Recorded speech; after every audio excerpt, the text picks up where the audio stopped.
네, 반갑습니다. 투자의 맥을 정확히 짚어드리는 맥점 코치입니다. 자, 우리의 대한전선 오늘 장중에도 무려 16%나 급등을 해주면서 정말 미친 상승을 보여주고 있는 거죠. 제가 이날의 양봉에서도 그리고 이날의 윗꼬리에서도 어제의 급등에서도 절대 세력들에게 한 주도 뺏기지 말라고 했던 그 이유가 바로 오늘의 이 양봉이라는 겁니다. 자, 그럼 오늘도 윗꼬리가 달렸다고 팔아야 하냐? 절대 아니죠. 자, 오늘 전체적으로 시장에 조정이라는 게 발생을 했지만 그중 돋보였었던 거는 바로 이 전력주들입니다. 전력주들. 대한전선이었다라는 거죠. 그러니까 이 대한전선뿐만이 아니라 뭐 일진전기도 엄청나게 지금 고점 치고 있고, 자, 제가 세력주라고 계속 강조를 했던 이 강원전선은 말할 것도 없죠. 그러니까 어마어마한 이 폭등세를 지금 전력주들이 전부 만들고 있다라는 겁니다. 즉 이 수급 쏠림 현상이 일어나고 있다는 증거인데, 자, 그럼 우리의 대한전선 이렇게 가파르게 오르고 있는데 과연 어디까지 올라갈 수 있을지, 세력들이 어디를 지금 목표로 하고 있는지 오늘 시간에 아주 자세하게 짚어보도록 하겠습니다. 자, 본격적인 설명에 앞서서 오늘 영상의 시청률은 아래에 좋아요 한 번씩 부탁드리고요. 그리고 지금 대한전선 보유하고 계신 분들은 댓글창에 보유라고 한 번씩 남겨주세요. 얼마나 많은 분들이 이 종목에 집중을 하고 계신지 제가 확인을 해야 저도 그만큼 더 정성과 시간을 쏟아서 앞으로 더 디테일한 대응 시나리오 짜드릴 수 있는 거니까 지금 바로 좋아요 댓글 한 번씩 달아주시면 정말 감사하겠습니다. 자, 빠르게 설명해 와서, 자, 대한전선은 제가 2만원에도 뭐 매수를 말씀드렸지만 최근 이 급락이 나오는 이 쌍바닥 라인에서 다시 한번 박스권의 돌파를 이야기하면서 매수에 대한 타점을 정확하게 말씀드렸죠. 그리고 지금은 계속적으로 홀딩에 대한 이야기를 해드린 거예요.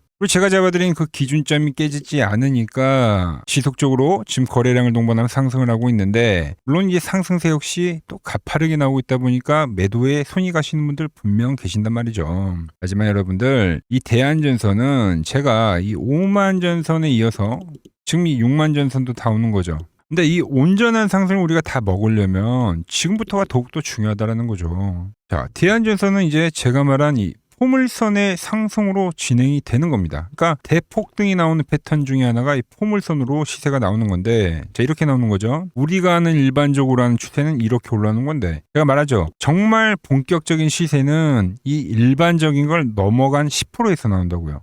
간혹가다 돌파를 하는데 여길 타고 가는 거예요. 이렇게. 아시겠어요? 그게 이 포물선 상승의 원리입니다. 우리가 하는 추세를 넘어가는 놈. 아시겠죠? 자, 그래서 이 대폭등, 포물선이 나온 종목들은 제가 보는 이 맥점 분봉을 마지막 상승에서는 이탈을 하지 않고 유지가 되면서 올라간다라는 거죠. 여러분들에게 이 구간에서 유지를 잘한다고 표현을 했고, 그리고 거래량을 튀면서 급등을 만들었어요. 근데 급등을 만든 자리에서도 유지를 한다라는 거죠. 그리고 나서 다시 한번 또 각도를 만드는 이 작업을 하고 있는 겁니다. 그래서 여기가 끝이 아니라 우리는 이 맥점 분봉이 깨지기 전까지는 무조건 가져가 봐야 된다라는 거예요. 정말 간단하지 않나요? 제가 이와 같은 방법으로 이 대한전선뿐만이 아니라 보시면 최근에 채널에 계속 올려드리는 이 대우건설 역시도 지금 이 온전한 상승을 다 먹을 수 있었던 건 이 마지막 파동은 맥점 분봉 때문이다. 돌파가 나오고 유지가 되면 포지션 유지하는 겁니다. 이 15,000원에서 4만원까지 가는 이런 파동을 먹을 수가 있다라는 거죠. 이뿐만이 아니죠. 뭐 대한강통신부터 뭐 최근에 이 포물선으로 올라온 종목들은 제가 보는 이 맥점 분봉에 대한 이탈을 하지 않는다라는 거죠. 깨지고 나서 수익 실현에도 절대 늦지 않는다는 거예요. 자, 대한전선 역시 다음 주 이제 이격이 벌어지긴 했기 때문에 장중에 아마 조정은 나올 수 있습니다. 예측을 해드리면 그날 또 아래 꼬리가 엄청나게 급하게 달릴 겁니다. 이대로 전력주는 끝나지 않는다는 거죠. 자, 왜 그러냐? 자, 주봉을 한번 보도록 하겠습니다. 계속적으로 이야기를 하지만 이 대한전선은 지금 이 5만원 있죠? 5만원. 그러니까 여기까지가 다 매집인 거예요. 이게 전부 10년짜리 매집입니다. 16년도에 발생했던 이 수급들, 그죠? 그리고 그 뒤에 발생했던 이 2021년에 발생했던 이 수급들, 이게 지금 전부 매집이에요, 여러분들. 이거를 이제 이번에 넘기는 겁니다. 그러니까 이 이야기를 제가 이 2만 원이 돌파될 때부터 말씀드렸던 거예요. 이 2만 원이 돌파가 되는 라인에서부터 5만 전자를 미리 말씀드리면서 이 돌파한 이유가 분명히 있다라는 거죠, 세력들이. 그래서 보통 이렇게 박스권을 돌파한 종목들은 우리가 목표가 선정을 어떻게 하냐면 이 매집한 박스만큼 한 박스를 더 위로 올라간다고 하죠, 보통. 그 가격에 한번 우리가 또 선을 한번 그어보자고요. 참 재밌어요, 여러분들. 이제 거의 뭐 9만 원 언저리가 나오는데 지금 이 5만 원 라인 때 여기를 넘어가면은 그때 이제 거래 정지가 됐던 시기이기 때문에 저항대가 없어요. 바로 이 9만 원 라인이 어디냐? 이 2014년도에 거래 정지가 되기 직전에 이 음봉 있죠. 그 음봉의 머리 자리입니다. 이번에 제가 5만 원을 이야기했었던 것도 이 마지막 거래정지가 풀리고 떨어졌던 이 음봉의 머리 구간을 보고 말씀드린 건데 여기를 넘어섰단 말이에요 지금. 그럼 다음 저항은 여기밖에 없다라는 거죠. 솔직히 9만 원이 나오는데 9만 원까지 충분히 상승 가능하다는 겁니다. 이 긴 박스를 10년에 걸쳐서 매집한 이유가 명확하게 있다는 거죠. 다 소화하고 돌파한 목적이 있다는 거예요. 자, 이 이야기를 제가 2만 원에서도 이야기를 했습니다. 자, 보시면 자, 2개월 전이죠. 대한전선 5만 전선에 대한 그 시나리오가 진행이 되고 있다. 세력들이 파동을 계속적으로 끌고 가는 이유는 뭔지, 그죠? 광기 구간에 진입을 한다고 12일 전에도 포물선의 상승에 대한 이 파동에 대한 최종 목적지에 대해서 다 설명을 해드렸죠. 근데 그게 지금 현실이 되고 있는 거잖아요, 여러분들. 자, 이 과열에 대한 목적지를 알고 있기 때문에 계속 보유를 하고 있죠. 자, 일진전기도 강조를 해드렸던 거고 강원전선도 세력주라고 계속 강조를 해드렸던 거죠. 그러니까 제 문자를 받으신 분들은 지금 이 2만 원에서 이 급락이 났을 땐 파동을 다 버티고 현재까지도 다 보유를 하고 있다. 지금 다 웃고 있다는 겁니다. 여러분, 지금 이 전력주는 자 하나 보여드릴게요. HD 현대일렉이 이게 얼마였냐면은 5천원짜리였어요. 5천원짜리. 지금 이 전력주들 슈퍼사이클을 맞이를 하면서 무려 135만 원까지 갔습니다. 전력주 대장이죠. 그러니까 이게 시대를 말해주는 겁니다. 그러니까 지금 이 시대의 핵심은 바로 이 전력이다. 로봇과 AI, 자율주행, 모든 이 미래의 먹거리의 핵심은 이 원초적인 재료인 전력이다라는 거죠. 그러니까 이게 가능하다라는 겁니다. 자, 대한전선은 아직 경고도 안 먹었어요. 그죠? 강원전선은 이제 경고를 먹었죠. 보시면 강원전선 이게 4개월 전에 제가 올려드렸던 영상입니다. 자, 계단식 상승 7만 원대 말씀드렸던 건데 계단식 상승 끝에는 뭐가 나오냐? 과열이라는 게 발생이 된다. 과열. 이 과열을 우리는 봐야 된다. 세력들이 왜 20주선을 기준으로 매집을 했는지 이 과열을 봐야 된다고요. 자, 보자고요. 자, 강원전선 20주선을 기준으로 계단식 상승을 보이더니 어떻게 됐습니까? 이탈을 결국 안 하고 그리고 나서 제가 말한 그 과열이 진행이 됐다라는 거죠. 지금 이 테마주들의 이동을 우리가 잘 알아야 된다는 거죠. 자, 원자력 갔다가 광통신 쪽이 포물선으로 갔죠. 보자고요. 우리기술 포물선으로 상승을 했고 대한광통신 포물선으로 상승했죠. 그 다음 자금들이 지금 이 전력 쪽으로 다 이동을 하고 있는 거죠. 테마주의 이동, 자금의 이동. 아시겠어요? 그래서 지금 이 대한전선도 결국은 이 투자 경고로 가는 그 시나리오를 보고 있다는 거죠. 물론 가파르게 상승은 하고 있지만 이 말인즉슨 아직 늦은 게 아니다라는 거예요. 그러니까 충분히 먹을 수 있는 자리도 남아 있다는 거죠. 항상 늦었다고 생각할 때 가장 빠른 게 주식인 거 다들 아시죠? 자, 그래서 제가 이 대한전선 이 맥점 분봉에 터치하는 라인이 오면 그때 이제 마지막으로 한번 매수 자리를 드릴 거고요. 그리고 대한전선 보유를 하셨거나 저와 함께 잘 보유해서 지금까지 끌고 오신 분들에게는 제가 보는 이 맥점 분봉이 이탈이 될 때 제가 이 수익 실현을 할 때 깨지는 그림이 나올 때 문자를 보내드리려고 합니다. 문자를 받아보실 분들은 이 화면 아래 번호 보이시죠? 010-6518-5019로 맥점이라고 두 글자 남겨주시면 제가 번호를 다 저장을 해뒀다가 제가 매수를 하거나 매도를 할 때 여러분들에게도 똑같이 신호가 가게끔 설정을 해둘 겁니다. 제가 어떻게 매매를 하길래 그 고수들이 쟁쟁하던 이 키움증권 영웅전에서 눈까지 할 수 있었는지를 그냥 여러분들이 제 포지션을 보기만 하셔도 되고 왜 맥점 코치는 이 전력주들을 계속적으로 이야기를 했을까? 왜 이 대한전선이 2만 원일 때부터 5만 전선을 이야기를 하고 강원전선이 왜 과열을 만들어야 된다고 표현을 했을까? 이런 것들만 여러분들이 참고를 해도 정말 거래에 도움이 된다라는 거죠. 원래 이 키움증권 명예의 전당에 들어가면 이 상위 랭커들의 매매 내역은 보통 하루나 이틀 뒤에 나옵니다. 그런데 저는 지금 그걸 여러분들에게 실시간으로 보내드리겠다는 거죠. 도움 받아보실 분들은 이 아래 번호로 맥점이라고 두 글자 지금 바로 남겨주시면 됩니다. 자, 그리고 지금 더 중요한 이야기를 한 가지 하자면은 이제 오늘 뉴스가 하나 떴습니다. 트럼프 방중 결정이 이제 5월 14일 확정이 된 거예요. 자, 그래서 미중 회담 이전에는 종전을 예고를 했다. 그러니까 오늘도 지금 시장 변동성 극심하긴 했지만 5월 14일 시간이 좀 더 길어지긴 했지만 결국 이 종전이라는 시기에 가까워지면서 이 시장도 바닥을 다질 겁니다. 그래서 항상 이 현재 같은 변동성이 이 시간이 지나고 나서 보면은 투매가 나왔던 지점 그런 데가 다 이 저점이 되기는 할 거예요. 자, 그런데 제가 이 뉴스를 왜 보여드리냐면은 종전에 대한 예고도 있지만 자, 트럼프가 방중 시에 이제 이슈가 되면 뭘까요? 대북주죠, 대북주. 제가 왜 그렇게 생각하는지 말씀드려 볼 테니까 끝까지 집중해 주시기 바랍니다. 여러분들에게 이 도움이 될 수 있는 좀 정보를 말씀을 해드려야 될 것 같은데, 그래서 이 현재 시장에서 우리가 주목해야 할 제가 이 핵심 종목을 하나 가지고 왔습니다. 자, 여러분, 항상 이 시장에서 이러한 이 위기는 분명 존재했습니다. 하지만 그 위기 뒤에는 항상 기회가 뒤따랐다는 거죠. 자, 차트를 보면서 한번 설명을 해드리면, 자, 제가 이 코스닥, 제가 보는 이 맥점 차트로 이 파란 밴드에 터치를 할 때마다, 그때마다 이 주도 업종에 대해서 여러분들에게 좀 설명을 해드렸죠. 그래서 이 처음에 800포인트를 넘어가기 전에는 제가 여러분들에게 이 바이오주들의 상승을 이야기했습니다. 자, 보시면은 4개월 전에 이 ABL 바이오라는 종목을 이야기하면서 이 시총 10조가 바로 갑니다 라고 말씀을 드렸죠. 자, ABL 바이오 전일 시가총액이 10조네요. 그러면서 이 지수 상승 시기에 맞춰서 이 ABL 바이오가 12만 원인 게 이 25만 원까지 급등을 한 겁니다. 그죠? 이 파란 밴드에 대한 지지를 이야기를 하면서, 자, 그리고 코스닥이 이 850포인트, 이 두 번째 파란 저점이 찍혔을 때는, 그때는 이제 이 로봇주에 대한 이야기를 했습니다. 로봇주. 자, 보시면 이 3개월 전에 여러분들에게 클로봇이라는 종목을 말씀드렸죠. 그때도 이 850포인트에 대한 거를 제가 계속 강조를 해드렸고, 그때 이 클로봇이 이 노란 밴드, 이 4만 원일 때 여러분들에게 말씀드렸던 거예요. 그러면서 이 지수가 상승을 하면서 클로봇도 이 8만 원대까지 상승해줬죠. 딱 요때입니다, 요때.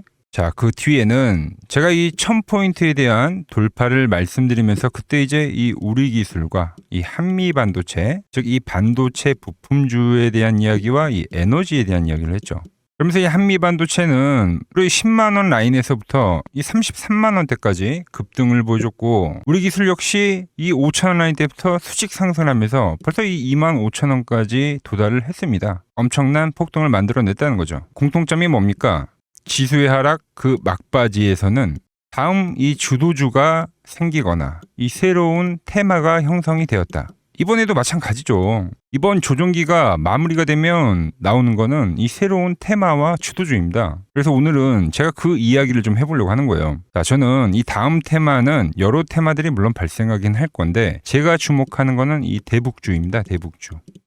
이 대북주는 매번 테마가 형성이 될 때마다 성격이 좀 달랐습니다. 먼저 이 과거에는 이 금강산 관광이 열리면서 이 관광주들로 해서 수급이 엄청나게 발생했고요. 그 다음에는 이 철도에 대한 유라시아죠. 유라시아 철도에 대한 이야기가 나오면서 철도주들이 엄청나게 급등을 했어요. 그리고 이 개성공단이 만들어지니까 이제 거기에 상주에 있는 이 개성공단 관련주들이 아주 난리가 났죠. 매번 발생했던 테마이긴 한데 그때마다 성격이 달랐다. 자, 그리고 트럼프와 이 김정은이 18년도에 싱가포르에서 만났죠. 그때는 이 비료주들, 그리고 이 모든 섹터들이 전체적으로 상승을 하는 움직임이 나왔습니다. 자, 그런데 이번에 다시 한번 이 대북주에 대한 움직임을 우리가 예의주시해야 된다는 거죠. 자, 이미 시작을 한 종목도 있습니다. 최근에 이 트럼프가 김정은 이야기를 꺼낼 때마다 올라왔던 게 이 코데지 컴바인이죠. 이미 시작을 했고 이 밴드에 대한 지지를 받으면서 이번 툼에서도 밴드에 대한 지지를 받으면서 대장에 대한 역할을 하고 있다.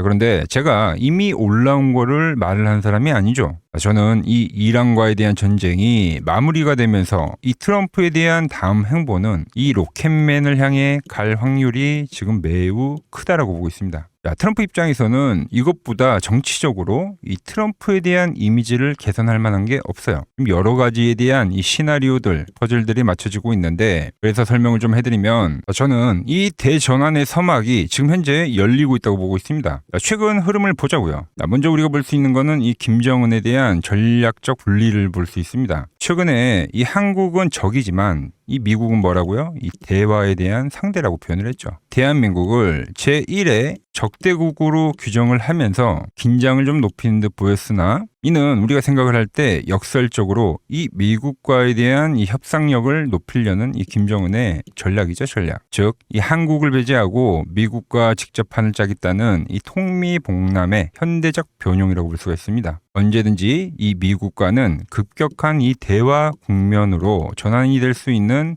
이 비즈니스적 밀당이라는 거죠. 자, 그리고 두 번째로 이 트럼프를 보자고요. 트럼프 역시 이 김정은과의 만남을 자기 자신의 이 최대 외교 업적으로 꼽죠. 최근에 이 한국에 방문을 했을 때도 김정은과 재회를 하지 못한 거에 대한 상당히 아쉬움을 나타내기도 했습니다. 트럼프는 원래 이 복잡한 다자 외교보다는 이 탑다운 방식의 좀 파격적인 합의를 선호하는 인물이죠. 그래서 지금 이 한반도만큼 가장 이 역동적인 이 비즈니스가 없다라는 거예요. 트럼프에게는. 그리고 미국의 이 중간 선거가 열리죠. 근데 이 트럼프에 대한 이미지가 상당히 좋지 않습니다. 이 이란과의 전쟁 때문에. 이 이미지를 쇄신하려고 하면 이 트럼프의 최대 업적이자 트럼프만이 할 수 있는 것을 결국은 실행할 거다라는 거죠. 뭐죠?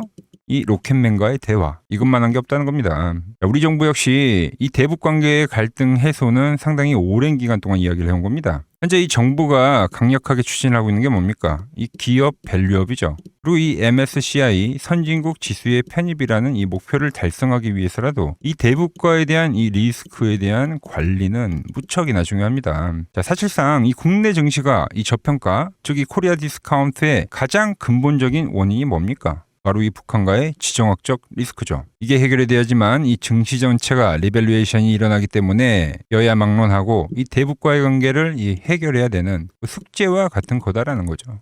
그리고 과거 이 짐 로저스라는 세계적인 투자 건물이죠. 짐 로저스가 강조를 했던 게 뭡니까? 자기의 이 전 재산을 걸 가치가 있는 이 마지막 기회라는 단어를 쓰면서 이 북한에 대한 이야기를 했죠. 그때 이 짐 로저스가 강조를 했던 거는 우리나라와의 이 통일론이 아닙니다. 이 개방에 대한 파급력에 집중을 한 거죠. 자, 생각을 해보세요. 가장 이 폐쇄적인 국가가 북한인데 이 북한이 열릴 때 발생하는 이 에너지에 대한 그 총량, 그거를 이 짐 로저스가 이야기를 했던 겁니다. 자, 현재 대북주는 이 단순한 이 정치적 테마를 넘어서 지금 이 글로벌 리더들에 대한 이 의지, 그리고 이 물류혁명에 대한 혁명, 특히 이 자본에 대한 논리가 맞물리는 상당히 변곡점에 와 있다. 주식이란 건 그렇습니다. 언제 가장 파급력이 있습니까?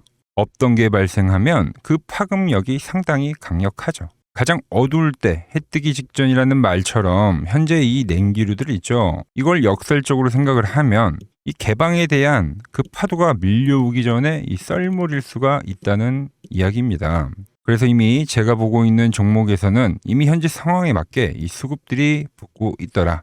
그런데 제 영상을 꾸준히 봐오셨던 분들은 아시겠지만 제가 이 주말에 이 히든 종목으로 말씀을 드렸던 종목들 상당히 많이 있죠. 자, 엑시콘 밴드에 왔을 때 말씀드렸던 게 벌써 이 34,000원까지 상승을 해줬고요. 그리고 이 증권주에 대한 상승을 이야기하면서 삼성증권 역시 7만원대에서부터 이 12만원까지 씩 상승을 해줬죠. 거기에 이 전력에 대한 이야기를 하면서 이 일진전기 역시 최근에 계속적으로 우상향을 해주고 있고, 그리고 이 전쟁에 대한 이야기를 하면서 홍보석유까지도 엄청난 지금 폭등세를 보여줬습니다. 현재 보면 그 모든 그 시나리오들이 맞아떨어지면서 시세를 보여줬다는 거죠. 자, 그런데 최근에 이제 제가 이 페노샹과 이 대한해운, 해운주에 대한 이야기도 좀 해드렸어요. 대한해운은 단기간에 이 50%가 상승을 해줬고 페노션 역시 30%가 넘게 상승을 해줬습니다. 그런데 이제 너무 많은 분들에게 제가 이 오픈을 해버리다 보니까 지금 현재와 같이 이렇게 수급이 꼬이더라는 거죠. 아니, 제가 이 좋은 마음에서 공유를 해드리고 있는 건데 벌써 이 악성 매물들이 생기고 있다는 거예요. 그래서 이번 종목은 제가 이 오픈을 하지는 않겠습니다. 이 대북주라는 힌트는 제가 드리겠지만 조용히 먹겠다는 거죠. 자, 단 저에게 문자를 보내주신 분들에게는 제가 이 부분을 오픈해드리도록 할 겁니다. 저도 이 시나리오를 정말 이 오랜 시간 추적 관찰해온 만큼 정말 이 잘 따라오실 수 있는 분들에게만 드리는 게 맞다는 거죠. 그래서 제가 이 준비해놓은 대북주 관련된 이 자료, 그리고 시나리오, 그리고 이 종목을 받아보실 분들은 이 아래 번호로 이렇게 맥점이라고 두 글자 남겨주시면은 제가 보는 이 핵심 종목, 우리가 어느 구간에서 이 매집을 해가야 되는지, 그리고 어느 구간까지 우리가 끌고 가야 되는지 이 시나리오까지 아주 자세하게 말씀드리도록 하겠습니다. 아시겠죠? 자, 현재 시장 너무 힘들다고 지쳐 계시 마시고 매번 시장은 이 위기 뒤에 기회를 줬듯이 분명 이번 시장 역시도 이 위기회라는 말을 좀 머릿속에 새기면서 제가 준비한 종목 받아보시고 힘내시기 바랍니다. 오늘 제가 준비한 내용은 여기까지고 여기서 마무리하도록 하겠습니다. 아직 구독과 좋아요 누르지 않으셨다면 오늘만큼은 꼭 한 번씩 눌러주시고 저는 더 좋은 정보 들고 내일 인사드리도록 하겠습니다.